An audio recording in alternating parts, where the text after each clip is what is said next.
Hello, मैं हूँ सुप्रिया सिन्हा। नमस्ते आप सभी को। मेरा प्यारा सा घर बिहार से जुड़ा है, लेकिन फ़िलहाल मैं बैंगलोर में रहती हूँ। आप सभी का मेरे ब्लॉग में दिल से स्वागत है। अगर आपको मेरा यह देसी अंदाज़ पसंद आए तो अपने प्यार और सपोर्ट से मेरा हौसला ज़रूर बढ़ाइए। सुबह के 7 बज चुके हैं और यहाँ पर मेरा पूजा भी हो चुका है। सुबह की पहली किरण के साथ ही मेरी आँख खुल जाती है। इसके बाद शुरू होता है मेरे दिन का सबसे बड़ा और सबसे प्यारा मिशन, मेरी नन्ही शैतान गुल्लू को जगाना। लेकिन जनाब, गुल्लू कोई आम बच्ची नहीं है। इसे जगाना किसी युद्ध जीतने से कम नहीं। प्यार से बुलाओ तो करवट बदल लेगी, कंबल हटाओ तो फिर से आंखें बंद कर लेगी। आखिरकार मुझे अपना ब्रह्मास्त्र निकालना पड़ता है। फोन में बजरंगबली का भजन। जैसे ही भजन बजता है, हमारी राजकुमारी धीरे धीरे नींद की दुनिया से बाहर आने लगती है। फिर शुरू होता है माँ बेटी का सबसे प्यारा पल। ढेर सारी प्यार भरी झप्पियाँ, गालों पर प्यारी प्यारी पपियाँ और थोड़ी सी मस्ती। मैं उसे हंसते खिलखिलाते उठाती हूँ। सच कहूँ तो बच्चे प्यार की भाषा सबसे जल्दी समझते हैं। डांट फटकार का उन पर असर भले कम हो, लेकिन प्यार से उनसे हर बात मनवाई जा सकती है। वैसे एक मज़ेदार बात बताऊँ, जिस दिन गुल्लू का स्कूल होता है उस दिन गुल्लू की नींद खुलने का नाम ही नहीं लेती, और जिस दिन छुट्टी होती है उस दिन सूरज से पहले उठकर पूरे घर में धमा चौकड़ी मचा देती है। शायद हर घर के बच्चों की यही कहानी होती है।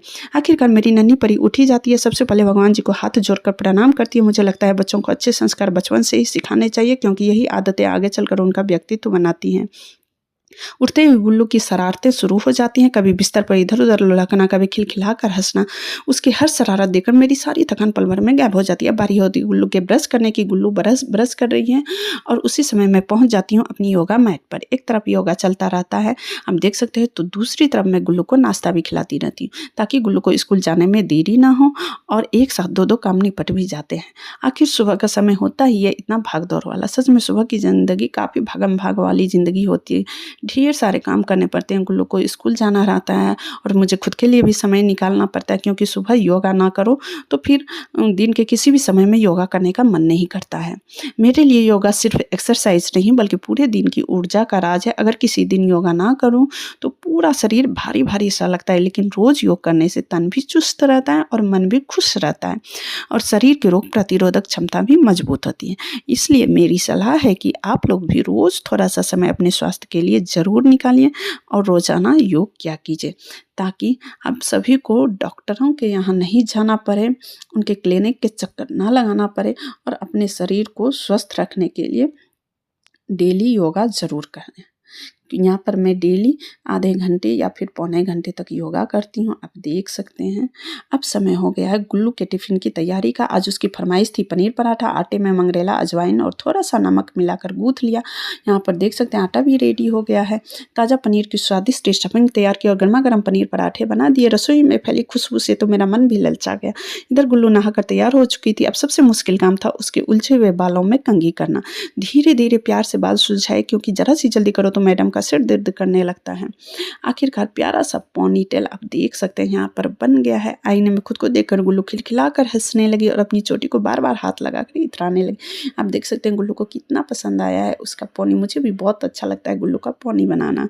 अब मैं यहाँ पर आ गई हूँ गुल्लू के लिए लंच बैग रेडी करने के लिए। लंच और ब्रेकफास्ट इसमें डालती हूँ। टिफ़िन में गर्मा गर्म पनीर पराठा रख दिया है मैंने, और साथ में एक हेल्दी फ्रूट्स भी रखने वाली हूँ, जो कि ब्रेकफास्ट के लिए। यहाँ पर मैंने अनार भी पैक कर दिया है गुल्लू के लिए। अब बारी है गुल्लू के स्कूल जाने की। गुल्लू अपने पापा के साथ बाइक पर यहाँ पर आप लोग देख सकते हैं बैठ गई है, और आज मैं भी उसके साथ स्कूल छोड़ने निकल पड़ी। पूरे रास्ते हमारी नन्ही चटर पटर एक्सप्रेस जैसी लगातार बातें करती रही। स्कूल पहुंचकर उसने मुस्कुराते हुए मुझे बाय कहा, और मैं भी उसे यहाँ पर बाय कर रही हूँ, और मैं उसे प्यार भरी नज़रों से देखते हुए अपने घर लौट आई और गुल्लू स्कूल चली गई। घर लौट कर मैंने अपने लिए हेल्दी नाश्ता बनाया, और यहाँ पर मैं नाश्ता भी कर रही हूँ। इसके बाद दोपहर के खाने की तैयारी शुरू हो गई। आज मेन्यू में था मसालेदार ब्रोकली और आलू की सब्जी। कढ़ाई में थोड़ा सा हींग तड़का, फिर जीरा, हल्दी, धनिया, नमक और लाल मिर्च पाउडर का यहाँ पर मैंने घोल तैयार किया। और सब्जी में यहाँ पर आप देख सकते हैं मैं डालने वाली हूँ। मैंने यहाँ पर हींग भी डाला और मसाले का घोल यहाँ पर मैंने डाल दिया, और मैंने सब्जी को फ्राई होने के लिए यहाँ पर छोड़ दिया। अब मैं यहाँ पर आ गई हूँ बिस्तर समेटने के लिए।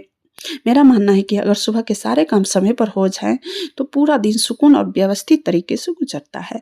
बिस्तर समेटते समेटते यहाँ पर मुझे गुल्लू के प्यारे प्यारे टॉयस नहीं, पिल्लो दिखाई दिए। थोड़ी देर उन्हें देकर मुस्कुरा दी और उसके साथ खेल भी लिया, और सब कुछ करीने से सजा दिया। घर साफ सुथरा दिखे तो मन भी अपने आप खुश हो जाता। अब आखिरी काम था गुल्लू के लिए पौष्टिक खिचड़ी बनाना। मैंने चावल, दाल, पालक और 2-3 तरह की सब्जियां डालकर कुकर में चढ़ा दी। कुछ ही देर में हल्दी और स्वादिष्ट खिचड़ी तैयार हो जाएगी। तो दोस्तों, यही था मेरा प्यार मस्ती, भागदौड़ और ढेर सारी ममता से भरा सुबह का देसी रूटीन। अब मैं आपसे मिलूँगी अगले दिन के पड़ाव यानी दोपहर की दिनचर्या के साथ। अगर आपको मेरा यह देसी अंदाज़ माँ-बेटी की नोक-झोंक और घर परिवार से जुड़ी बातें पसंद आई हो, तो अपना प्यार और आशीर्वाद ज़रूर दीजिए। फिर मिलते हैं अगले ब्लॉग में। तब तक के लिए आप सभी को बाय-बाय।